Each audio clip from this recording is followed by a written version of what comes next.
Nós ainda estamos em João capítulo 6. Ainda estamos. Já são 3 ou 4 domingos, não sei, que nós estamos em João 6. Esse capítulo é um capítulo muito importante dentro de todo o entendimento do Evangelho. Eu pediria que o pessoal aí pudesse o maior silêncio possível na entrada das pessoas, porque senão quem está nas últimas fileiras ali não consegue se concentrar, né? Muito obrigado, muito obrigado. Esse trecho do capítulo 6 é continuidade da semana passada. Jesus multiplica pães e peixes. No dia seguinte ele vai para Cafarnaum. Vai para Cafarnaum. O povo que comeu atravessa o mar da Galileia, porque é um grande lago. Vai para Cafarnaum. Jesus diz para eles: ué, vocês vieram aqui não porque vocês entenderam o sinal que eu fiz, não é por isso não. É por causa dos pães e dos peixes. Vocês estão preocupados com o sinal, vocês estão preocupados com a barriga cheia. Vocês deveriam se preocupar com a comida que leva vocês para a vida eterna, não com essa, que acaba rápido. Ele falava sobre a salvação, é óbvio, mas ele falava sobre a sua palavra, ele falava sobre o seu reino, ele falava sobre o alimento verdadeiro, que era ele mesmo. E ele vai começar a dizer que ele é o pão que desceu dos céus, em contraste com aquilo que os judeus na sinagoga provavelmente estariam estudando naquele final de semana, naquele sábado, mas que todos eles traziam no coração. O fato de que Moisés deu a eles o maná no deserto. E Jesus diz a eles que o verdadeiro pão não foi aquele que Moisés deu. O verdadeiro pão é aquele que o Pai havia dado, que era Ele mesmo, Jesus. Vamos ao texto de hoje, que está em João 6, 41 a 59. Então, os judeus começaram a murmurar contra ele, porque tinha dito: eu sou o pão que desceu do céu. Estavam murmurando e diziam: mas esse não é Jesus? Lembre-se que ele estava em Cafarnaum, a sua cidade. Esse aqui não é Jesus, o filho de José? É o filho de Zé com a Maria? Ele fala agora que desceu do céu. Ele corria aqui na rua, jogava bola, agora vai falar que desceu do céu. Como é que ele diz agora que eu desci do céu? E Jesus respondeu: não fiquem murmurando entre vocês. Ninguém pode vir a mim se o Pai que me enviou não o trouxer, e eu ressuscitarei no último dia. Está escrito nos profetas: e todos serão ensinados por Deus. Ele cita Isaías. Portanto, todo aquele que ouviu e aprendeu do Pai, esse vem a mim. Todo aquele que ouviu e aprendeu do Pai, esse vem a mim. Não que alguém tenha visto o Pai, a não ser aquele que vem de Deus. Este já viu o Pai. Em verdade lhes digo que quem crê em mim tem a vida eterna. Eu sou o pão da vida. Os pais de vocês comeram o maná no deserto, mas eles morreram.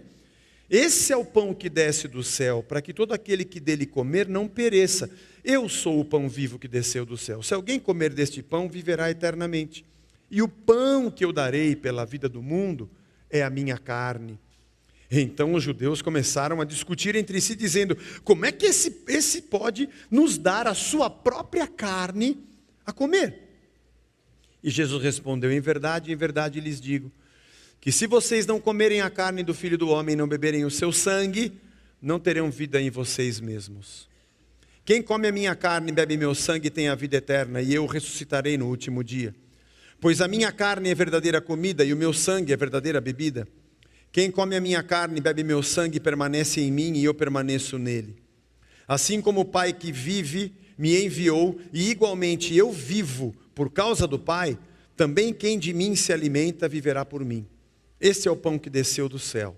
Em nada semelhante àquele que os pais de vocês comeram, e mesmo assim morreram. Quem comer este pão viverá eternamente. Jesus disse essas coisas quando ensinava na sinagoga de Cafarnaum. Esse é um texto fundamental para a nossa fé. O que Cristo representa, o seu papel como agente, o próprio Deus agindo na sua autorrevelação ao ser humano, bem como o tipo de gente que a gente vai ser, estão revelados aqui. E ao mesmo tempo que isso aqui é maravilhoso e profundo, chega a dar uma tristeza na gente. Dá uma ponta de tristeza. Porque Jesus diz, eu sou o pão vivo. E eles, como é que é o pão vivo? A gente conhece você é o filho da Maria com o José. Agora vai dizer que desceu do céu. Nós conhecemos quem você é. Não venha dizer para nós agora que você desceu dos céus. E Jesus diz, aquele que o Pai me dá, vem até mim. Aquele que o Pai me dá, vem até mim. Eu não vou entrar na discussão sobre a predestinação de Deus ou a escolha humana, a soberania de Deus e a responsabilidade humana. Acho que esse é um tema acadêmico, que nós nunca vamos chegar a uma conclusão, porque só Deus sabe o que Ele pensa. Mas a verdade clara é que Jesus, de alguma forma, está dizendo àqueles caras que o Pai não me deu vocês. Porque quem olha para mim, apesar de me ver nascido do Zé e da Maria, compreende que eu vim do céu, é aquele que o Pai me deu. É aquele que me olha e entende além das evidências terrenas. É aquele que captura a ideia do reino de Deus representada na terra por mim, da maneira que o Pai deseja. Isso aqui é algo que deve nos entristecer, em certo aspecto. Ou pelo menos nos preocupar. Será que todo mundo que está dentro da sinagoga consegue compreender o que Deus está dizendo? E aí ele diz no verso 45, está escrito nos profetas, e todos serão ensinados por Deus, portanto, todo aquele que ouviu e aprendeu do Pai, esse vem a mim. Ele está citando Isaías 54, 13. Como eu sempre digo a vocês, o Antigo Testamento é sobre Cristo. Aqui no Antigo Testamento, Isaías está dizendo, todos os seus filhos serão ensinados pelo Senhor, e será grande a paz entre os seus filhos. Os que são filhos de Deus vão aprender de Deus. Parece que esse nosso momento de despertamento, que a gente chama de conversão, como a gente quiser chamar, é essa iluminação da autorrevelação de Deus, que Ele se dá a conhecer a nós. Nos chama como filhos. E nós desejamos e recebemos as suas palavras, e porque somos filhos, aprendemos dele. As coisas dele se tornam naturais para nós. As palavras dele parece que batem dentro de nós como tudo que nós sempre quisemos ouvir, tudo que a gente sempre quis ser e sempre quisemos fazer, está expressa na sua palavra. Se Cristo é o verbo, a palavra, que se fez carne, então comer a sua carne é comer da palavra, é se alimentar do próprio verbo e permitir que essa palavra como alimento seja a energia vital da nossa vida. O alimento que vem e que nos dá força, energia, vitaminas, aminoácidos, o carboidrato, o açúcar, melhora as nossas sinapses, ajuda na nossa musculatura, otimiza o nosso sistema digestivo, fortalece todo o nosso corpo. Essa comida é a própria palavra de Deus, o próprio verbo que se fez carne. Ele se autorrevela e a gente vê e misteriosamente dizemos, é isso aí. É isso que eu sempre quis.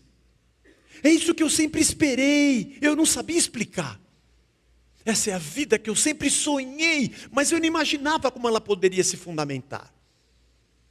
Esse é o reino que eu gostaria que me governasse, com essa lógica.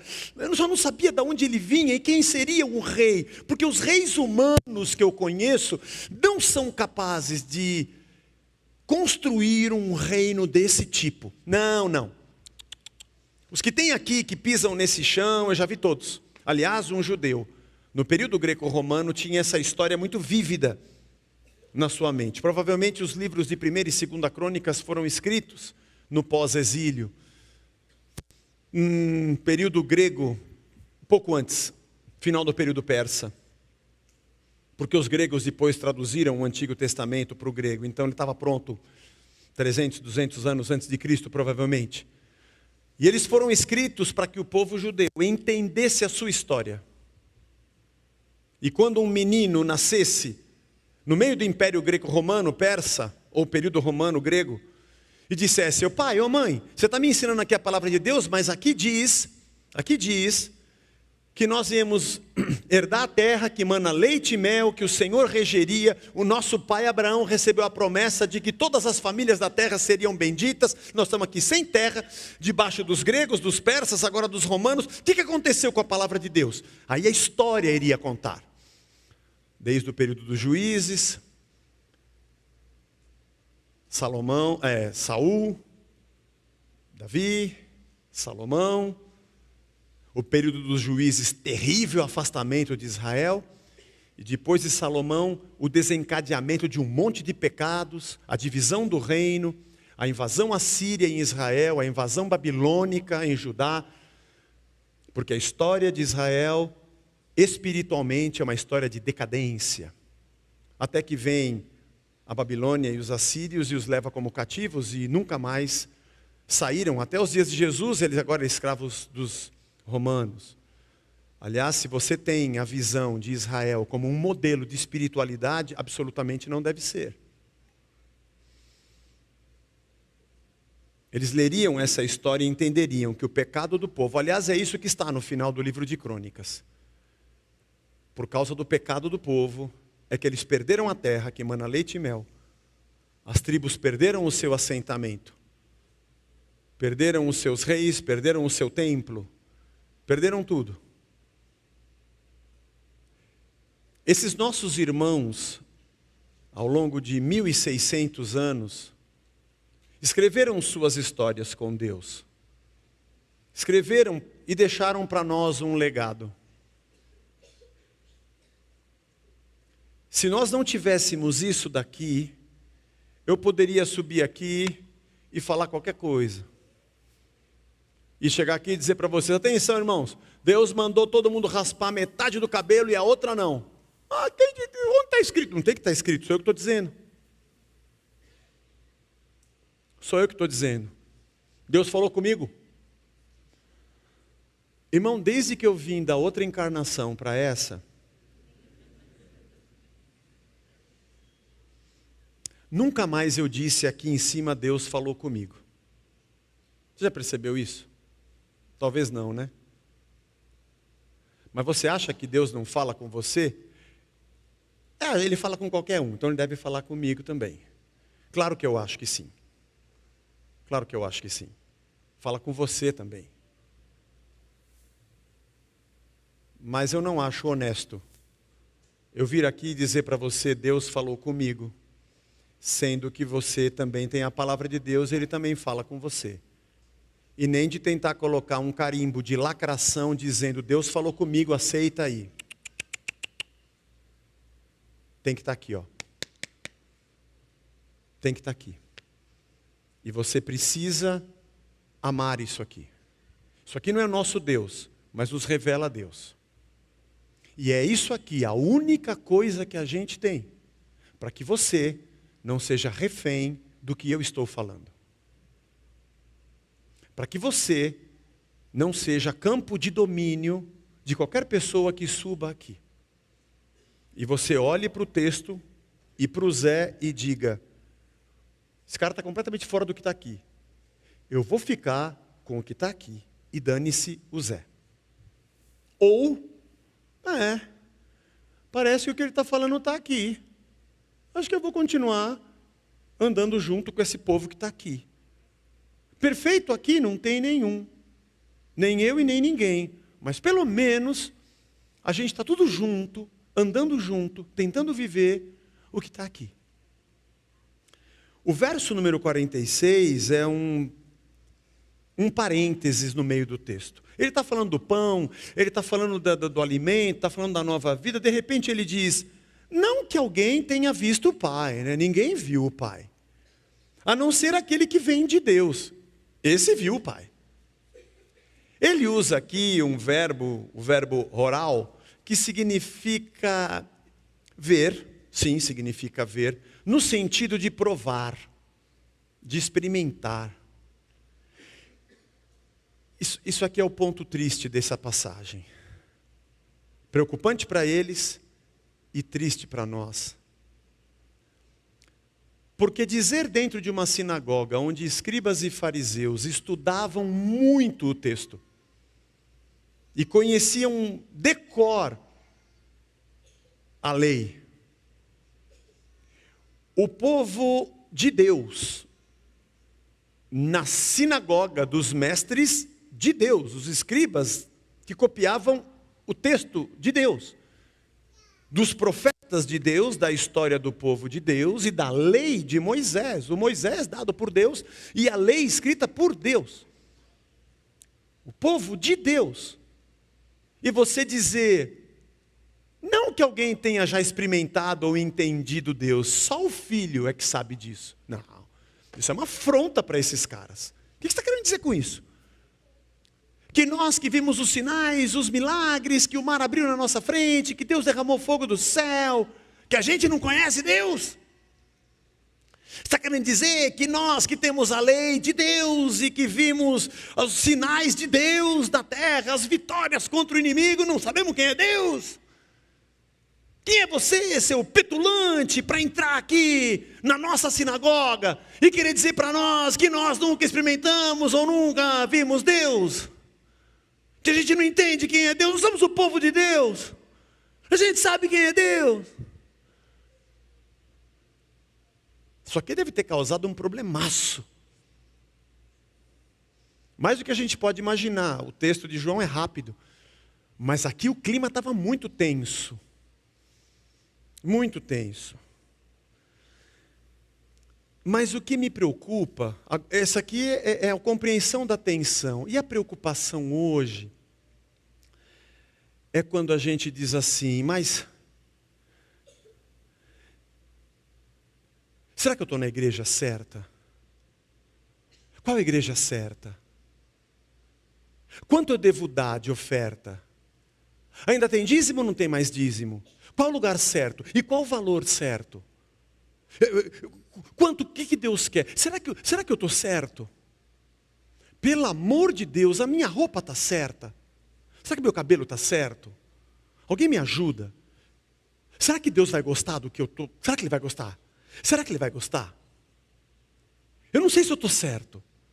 Será que eu estou no lugar certo, fazendo certo? Porque eu não sei se esse é meu ministério. Será que eu estou cumprindo o ministério certo? Ai meu Deus, que dia que é o dia da reunião? É sábado ou é domingo? Porque eu não sei. O que Deus quer?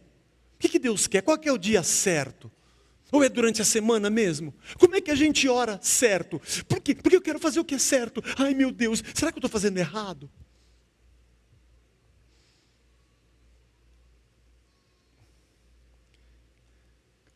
Eu comecei a namorar Blanche no dia 30 de março de 1995. 85, falei 90? 85, irmãos. Obrigado, amor. 40 anos que a gente está junto. entre namoro, noivado e casamento. Então tem dia lá em casa que ela fala tal coisa, eu digo, não, ela fala, Zé, eu te conheço. Você está falando isso por causa de não sei o que, não sei o que, não sei o que lá. E eu, como sou duro na queda, fico inventando argumentos para tentar explicar que não é, mas ela está certa. Não dá para esconder.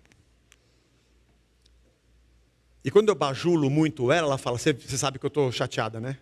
Eu, lógico que eu sei. Pelo olhar, Zé, não precisa nem olhar. Quando ela não olha, eu já sei. E eu falo, eu sei, eu fiz uma coisa errada. Então eu vou tentar bajular. Já pensou? Depois de 40 anos juntos, eu chegasse ali, sei lá, com a Rosana. Rô, será que a Blanche vai gostar disso? Eu falo, mano, você é casado com ela, está com ela há 40 anos, você não sabe, eu vou saber. É, né? Quando a gente começou a namorar, ainda estava lá. A gente se conheceu no acampamento, Batista. Aí eu fui ver uns cultos na igreja dela, depois do acampamento, porque eu queria servir ao Senhor lá no bairro dela. Deus havia dito, vai lá meu servo, me sirva lá. E tinha um amigo meu namorando com uma amiga dela, e eu estava sempre perguntando como é que ela é. O que ela gosta? Estou bonitinho? Tá bom assim? Porque a gente não se conhecia. Esse texto me dá uma tristeza.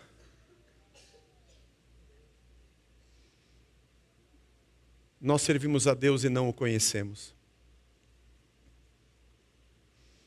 Porque a gente não come do pão. Isso é triste. Eu me coloco nessa tristeza também. Nós sabemos de tudo. Mas a gente conhece pouco o pão que nos alimenta. A gente vive perguntando porque a gente não conhece. Nós somos facilmente enganados pelas vozes e narrativas que nos cercam. Mas poucas vezes a gente vai comer o pão para dizer, Senhor, eu estou entendendo. E às vezes com 40 anos. E a gente, na verdade, assistiu 5 temporadas da série e tal, e eu não acho pecado, fique à vontade, eu também gosto de assistir, mas a gente não leu os 5 capítulos de João. Qual o tamanho do prejuízo desse disparate de nós sermos evangélicos que não conhecem o Evangelho? Eu me incluo, tá? E eu tento estudar bastante e ler, mas quanto mais eu leio, mais eu vejo que eu não sei. Comam do pão, ele está dizendo. Os pais de vocês comeram aquele maná, foi muito bonito, foi um sinal. Aliás, ele diz isso. Mas eu sou o pão verdadeiro. Na verdade, os judeus queriam interpretar Jesus através do maná, mas Jesus estava interpretando o maná a partir de Deus. Talvez você não compreenda teologicamente a diferença, mas a lente de interpretação da vida com Deus é assim. Não é o particular temporal que tenta, com a sua lente, significar o eterno. É o eterno, na soberania da sua abrangência. É o eterno, absoluto, que significa a particularidade de cada evento. Por isso nós aqui na casa não seguimos eventos, mas aquele que é a revelação do eterno.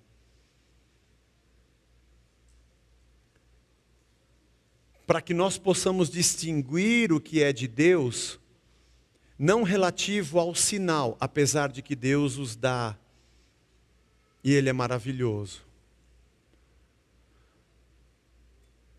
Mas para que nós possamos nos apegar à verdade de Cristo e à sua palavra e nos alimentarmos dela, quando tristemente percebemos que a gente está para trás, estamos aquém. E aí então Jesus diz, sou eu que sou o pão. Os pais de vocês comeram aquilo lá, mas eles morreram, eles não estão mais aqui. O que eu estou querendo dizer para vocês é que eu sou a realidade. Eu sou o verbo, a palavra e o próprio Deus que se fez carne. E é dele que vocês têm que se alimentar. Se alimentar da minha carne significa se alimentar dele, da sua palavra, da sua verdade, que muitos de vocês acham que conhecem, mas vocês não conhecem. Zé, você acha que a gente corre o risco de sermos uma multidão no nosso país chamados de evangélicos e estejamos longe do evangelho? Você acha? Se eu acho, eu tenho certeza. Aqueles homens conheciam todos os sinais e todos os eventos, inclusive sabiam de cor e salteado o texto. Mas aquele texto não se tornou vida dentro deles como um pão. Porque o homem de Deus é aquele que morre. E aquele que renasce a partir da verdadeira vida, que é Cristo. Não aquele que tenta interpretá-lo através das lentes finitas que nos cercam. Mas é aquele que se apega ao absoluto, que é Cristo. Para aí tentar significar as particularidades da sua vida. Porque Ele é o Senhor. Essa é a nossa certeza. E imagino que você esteja aqui hoje numa reunião cristã, porque de verdade você quer se alimentar do pão vivo que desceu dos céus. Porque o versículo 40 que lemos a semana passada diz: de fato a vontade do meu Pai é que todo aquele que vir o Filho ou que ver o Filho e nele crer tenha a vida eterna. Ou seja, tomar o pão e comer é uma metáfora de ver o Cristo e crer. E o crer não é acreditar. Eu conheci uma pessoa, quando era pequeno lá em Barbacena,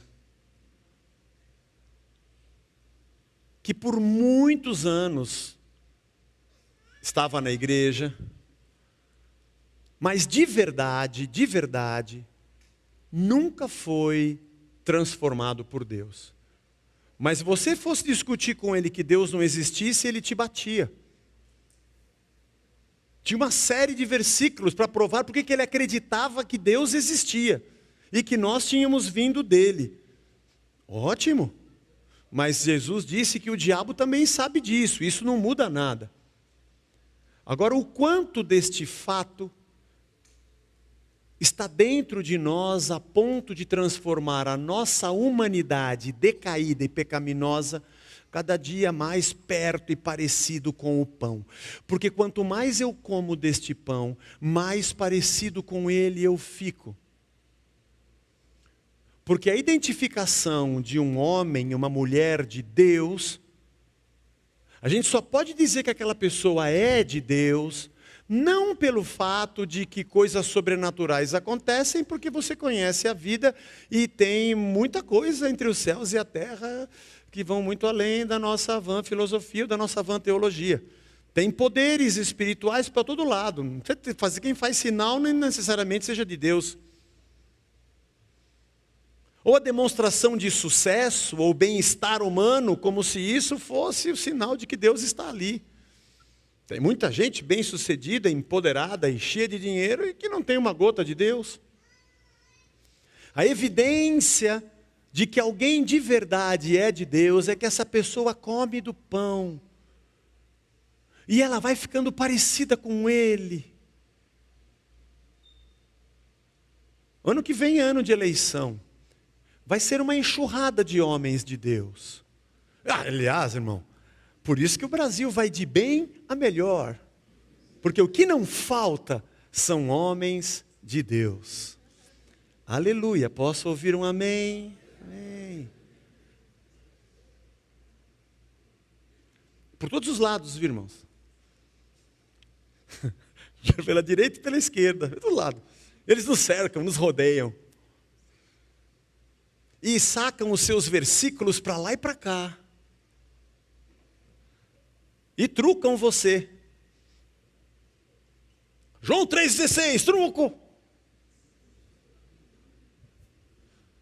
Amigo, um monte. Está blefando, irmão. Pode pedir 6 que ele corre. Se você pedir 6, ele corre. Porque uma pessoa que é de Deus é reconhecida pelo caráter de Deus. Pelo fruto do Espírito. Porque tudo da palavra que lhe é semeado floresce e gera fruto. Amor, paz, alegria, bondade, benignidade, mansidão, domínio próprio, toda a verdade, sinceridade, justiça, e mais todos os atributos que a gente poderia acrescentar. Das qualidades de Deus sobre aquele que é seu filho. A sua generosidade, o seu amor, a graça, a misericórdia, o perdão. Porque isso se espera de alguém que come desse pão.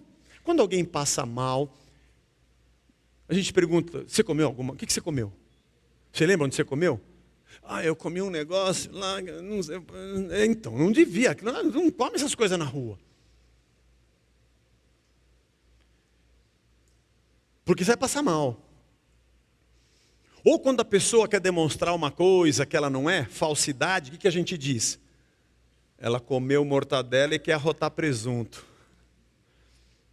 O que você anda comendo, irmão? O que você anda comendo? Eu não estou falando de alimento natural. Eu estou falando aqui, ó. O que enche a tua cabeça e o teu coração? O que de verdade faz você levantar, olhar para frente e dizer, bendito seja Deus, é mais um dia? O que de verdade te alimenta? E ainda hoje, com tudo o que acontece nas redes sociais, inteligência artificial e o danado do algoritmo, que se você conversar com alguém e disser, eu estou com vontade de comer um pastel, quando você abrir o seu Instagram tem 10 barraquinhas de pastel. E ele vai te dar só o que você quer. E o Deus que vai chegar na tua porta é aquele que você deseja. Porque na verdade, essa é a grande besta. Que se opõe a tudo que se chama Deus. Que tem contornos de divindade. E que é servida segundo o seu prazer. Esse é o ventre humano. Aliás, o número é de homem. Como diz aquele hino, 666, the number of the beast. A Dama de Ferro, uma cantora. Iron Maiden é Dama de Ferro.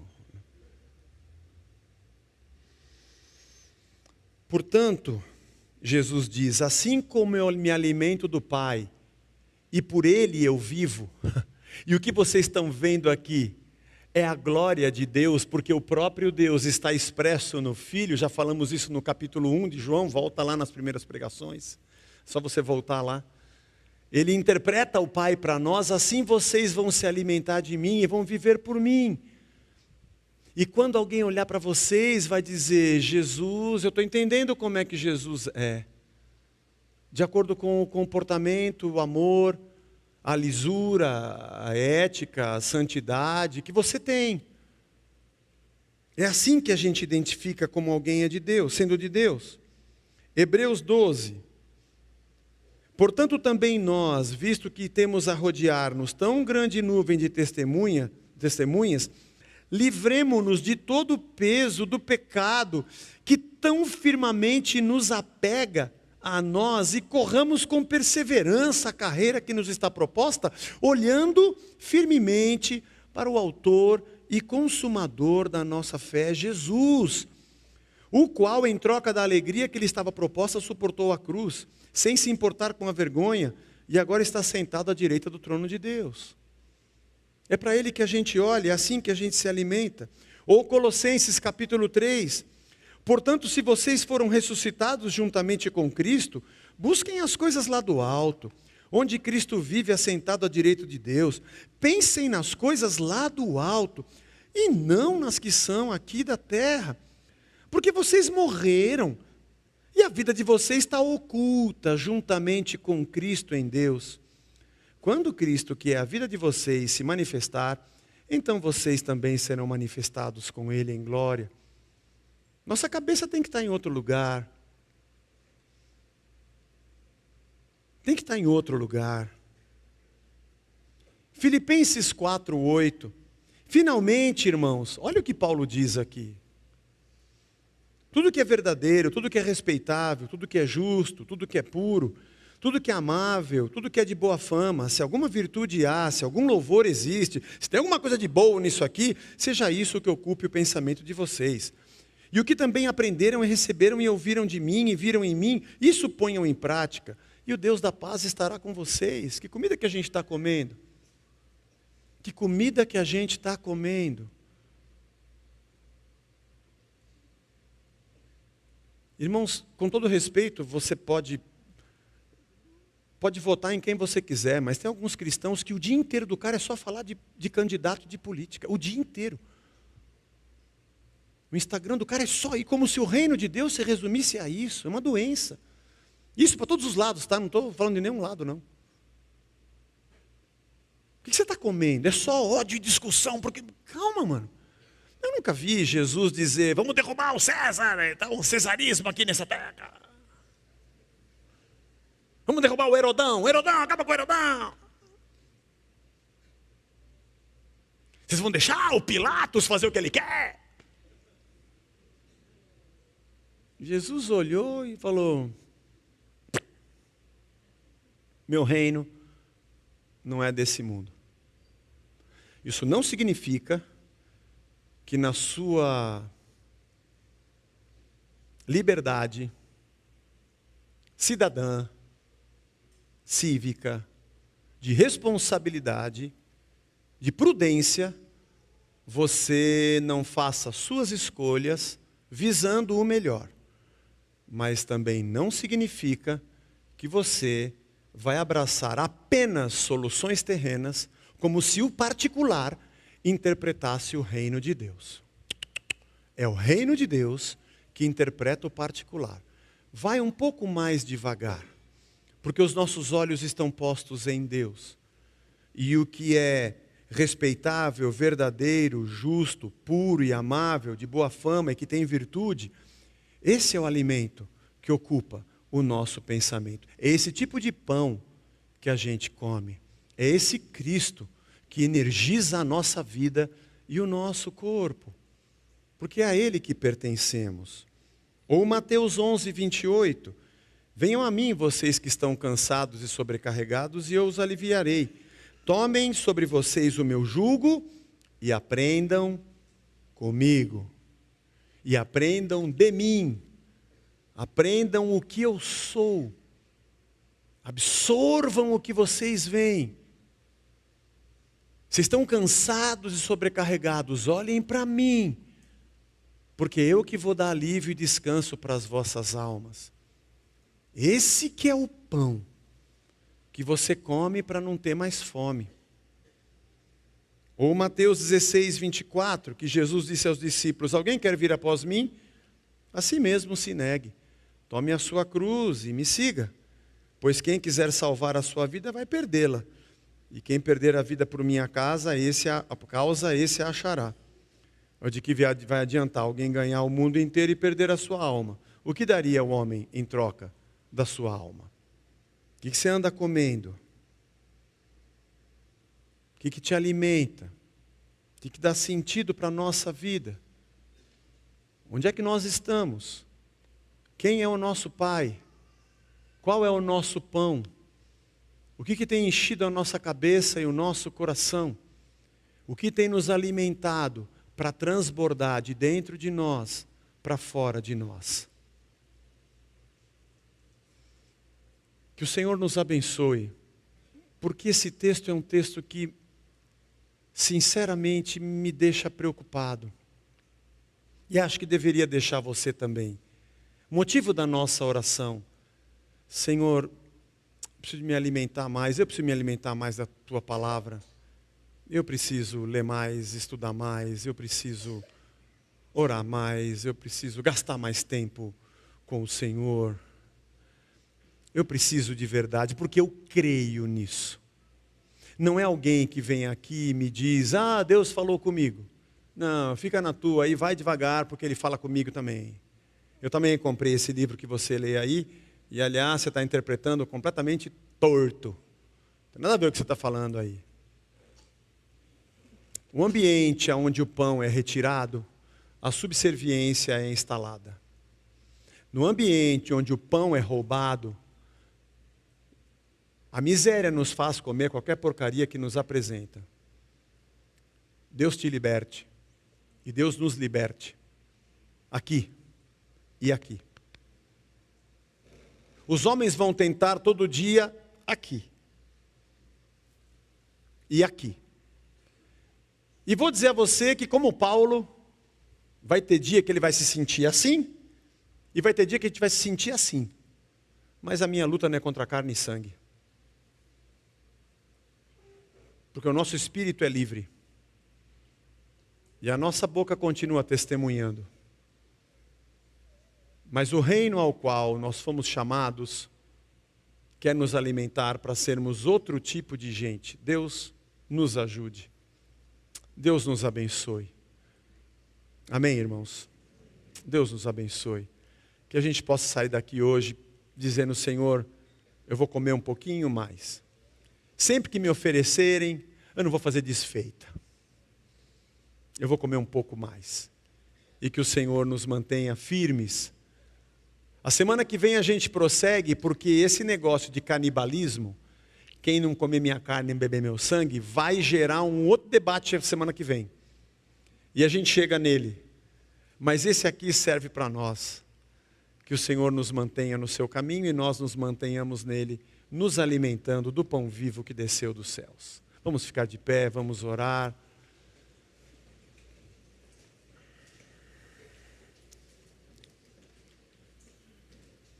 Senhor Deus, Pai, maravilhoso, misericordioso, que a Tua palavra nos liberte, que as cadeias que prendem a nossa alma sejam estilhaçadas pelo poder do Verbo vivo que vem de Deus.